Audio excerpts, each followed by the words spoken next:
बिस्मिल्लाहिर्रहमानिर्रहीम, अस्सलाम वालेकुम। जब आप अपने दिमाग में एक चीज़ सोच लेते हैं ना कि ये फसल है, मिसाल के तौर पे इसकी इतनी ही कैपेसिटी है, ये इससे आगे जा नहीं सकती, तो वो फसल भी आपके साथ वही करती है, क्योंकि आप अपनी उस सोच के मुताबिक ही कोशिश कर रहे होते हैं। मैं अपनी बहुत सारी वीडियोज़ के अंदर आप लोगों को बता चुका हूँ कि टिंडी की फसल बहुत शॉर्ट ड्यूरेशन की फसल है, रोज़ाना टूटती है और तकरीबन 30 दिन के अंदर जो सा ये ख़त्म हो जाती है। हमारा यही माइंड था कि इस टिंडी को ज़्यादा नहीं चलाया जा सकता। 1-2 साल मैंने कोशिश की इसके ऊपर हल्के फुल्के स्प्रेज करके इसको चलाने की, लेकिन नहीं चला सके। इस साल मैंने ये डिसाइड किया था कि यार जितना भी खर्चा होता है ना, मैं खर्चा करूँगा, मैं देखूँगा ये टिंडी एंड तक मुझे कहाँ पे लेकर जाती है। तो ये 2 एकड़ का प्लॉट है। इस 2 एकड़ के प्लॉट के अंदर कोई ख़ास वैरायटी नहीं लगाई गई। मेरे पास जो बीज थे नॉर्मल बचे हुए 3 वैरायटियाँ मिक्स पड़ी हुई थी, और बल्कि यूँ था कि वो सीज़न ख़त्म हो रहा था और वो बीज बच जाना था। मैंने कहा यार अपने फार्म के ऊपर ही लगा लो। बाकी जो 6-6.5 एकड़ थे वो बड़ा अच्छा बीज हम लोगों ने लगाया। तो ये जो 2 एकड़ थे ना, इसको मैंने ऐसा किया कि शुरू से ही, चाहे इसके ऊपर तेले का अटैक आया या फंगस का अटैक आया, कोई भी मसला आया ना, मैंने फौरी तौर पे उसका रिपीट स्प्रे किया। मैं इसके ऊपर स्पीड फॉल के काफ़ी स्प्रेज करता रहा। मैंने मतोई के इसके ऊपर काफ़ी स्प्रेज किए इसको वाइट फ्लाई से बचाने के लिए। हालांकि मतोई के बारे में कोई सोच भी नहीं सकता कि हम उसको टिंडी के ऊपर करेंगे, क्योंकि शॉर्ट ड्यूरेशन क्रॉप है और उस वक्त तक वाइट फ्लाई का उतना अटैक भी नहीं आता, लेकिन मैंने तेले के लिए उसको यूज़ किया। इसके अलावा मैं तारा ग्रुप की ऑर्थोडॉक्स इसके ऊपर करता रहा। आमतौर पर जो टिंडी की काश्त है वो 1 फरवरी से 5 फरवरी के दरमियान कंप्लीट कर ली जाती है। अच्छी टिंडियां लगा दी जाती हैं। ये वो जगह थी जहां पे मैंने 2 एकड़ के ऊपर बहुत अच्छी स्प्रे मैनेजमेंट की। स्प्रेज कौन से थे वो मैंने आपको दिखा दिए, बता दिए।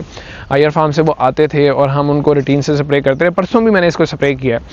आज मेरा ख्याल है कोई 24 अप्रैल के आसपास है।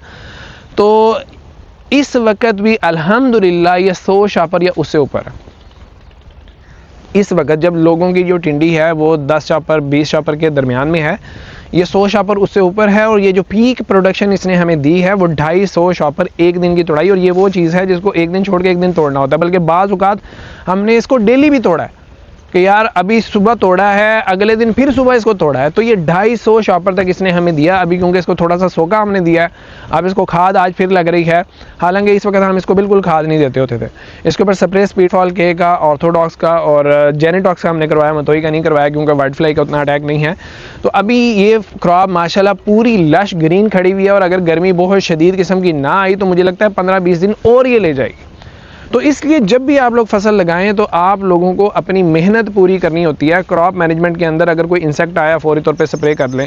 मौसम तब्दील हो रहा है, मौसम ख़राब हो रहा है, फंजीसाइड का स्प्रे आप फौरी तौर पे कर लें। उसके अलावा माइक्रो न्यूट्रेंट का मैंने इतना किरदार देखा है फसल की ग्रोथ के अंदर, उसकी फ्रूटिंग के अंदर, उतना मैंने खादों के भी असरात नहीं देखे। मैं ये नहीं कहता कि आपको खादें बिल्कुल नहीं लगानी चाहिए। खादें आप लगाएं, वो आप हमेशा से नस्लों से लगाते आ रहे हैं, लेकिन माइक्रो न्यूट्रेंट को हरगिज़ इग्नोर ना करें। हमारे पूरे गांव की जितनी प्रोडक्शन इस वक्त आ रही है उतनी यहाँ से आ जाती है। तो ये चीज़ है, आप कोई भी क्रॉप है उस पर मेहनत करते हैं तो अल्लाह ताला उसका सिला आपको ज़रूर देता है। आपके साथ भी इस किस्म का कोई एक्सपीरियंस हुआ है तो हमारे साथ ज़रूर शेयर कीजिएगा। मदर अली को इजाज़त दीजिए। अल्लाह हाफ़िज़।